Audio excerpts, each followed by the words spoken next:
दोस्तों आज एक और नए वीडियो में आप लोगों का स्वागत है। साथियों आज के इस वीडियो में मैं आप लोगों को बताऊंगा कि मुर्गी पालन में हमें घाटा कैसे हो जाता है, क्या क्या हम गलती करते हैं, उन सारी चीज़ों के बारे में आज के इस वीडियो में हम जानकारी लेंगे ताकि हमें नुकसान न हो। तो चलिए दोस्तों आज के इस वीडियो को शुरू करते हैं।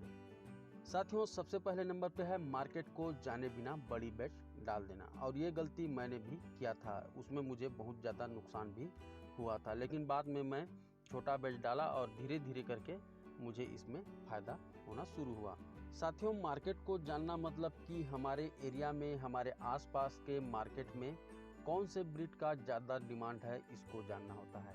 और अगर आपने इसका जानकारी नहीं रखा और दूसरा ब्रीड डाल दिया तो आपको नुकसान होना स्वाभाविक सी बात है। मैंने बिना जाने FFG बहुत ज़्यादा संख्या में डाल दिया था, लगभग 2-2.5 हज़ार चूजा एक साथ डाल दिया था, और हमारे एरिया में FFG का डिमांड बहुत कम है और उसी में मुझे बहुत ज़्यादा नुकसान हो गया। लगभग 20 से 22 दिन पालने के बाद मुझे पता चला कि इसका डिमांड बहुत कम है, इस एरिया में मांस के लिए इसका उपयोग ज़्यादा नहीं होता है। तो मैंने 20 से 25 दिन में ही छोटे चूज़ों को सेल करना शुरू कर दिया, और उस बैच में मुझे उतना ज़्यादा नुकसान तो नहीं हुआ लेकिन फ़ायदा भी नहीं हुआ। तो इसलिए आप सबसे पहले अपने एरिया में कौन से ब्रीड का डिमांड है उसका पहले पता लगाएं, उसके बाद ही अपने सेट में चूजे डालें। दोस्तों हो सकता है आपके एरिया में FFG का डिमांड हो, वनराज का डिमांड हो, यानी कि मोटा पैर वाले जो मुर्गी हैं उनका डिमांड हो, तो आप उसका पालन कर सकते हैं। ऐसा नहीं है कि सभी जगह में इससे नुकसान ही होगा, इससे फ़ायदा भी हो सकता है, लेकिन एक बार अपने एरिया में इसका मार्केटिंग के बारे में जानकारी ज़रूर ले लें। दोस्तों दूसरे नंबर पे है बैच को बहुत ज़्यादा दिन तक रोक के रखना। मान लिया जाए आपका मुर्गी 90 दिन में तैयार हो चुका है और 10 से 20 दिन बाद कोई त्यौहार आने वाला है जिसमें मुर्गी अच्छा खासा सेल होता है।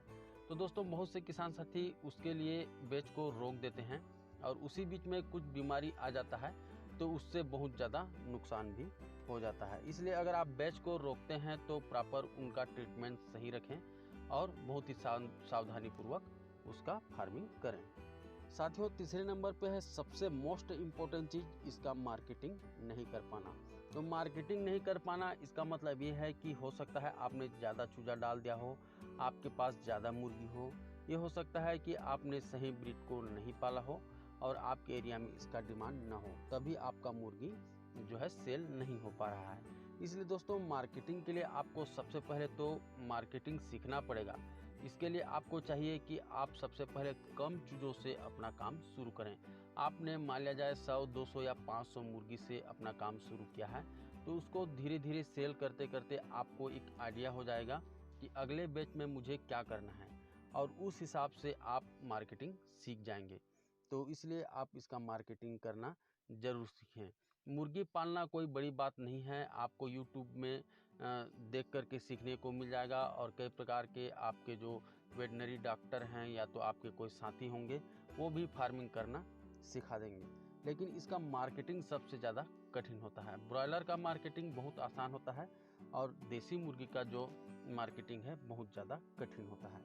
इसलिए इसके मार्केटिंग के बारे में आपको जानना ज़रूरी है। आपके आसपास के मार्केट में घूमिए और देखिए कि कौन सा ब्रीड अच्छा बिक रहा है और उस हिसाब से ब्रीड का चुनाव कीजिए। दोस्तों अगर आप मुर्गी का मार्केटिंग सही तरीक़ा से नहीं कर पाएंगे, आपके यहाँ माल रुक जाएगा, तो आपको इतना ज़्यादा दाना खिलाना पड़ेगा कि आपको कोई फ़ायदा ही नहीं होगा।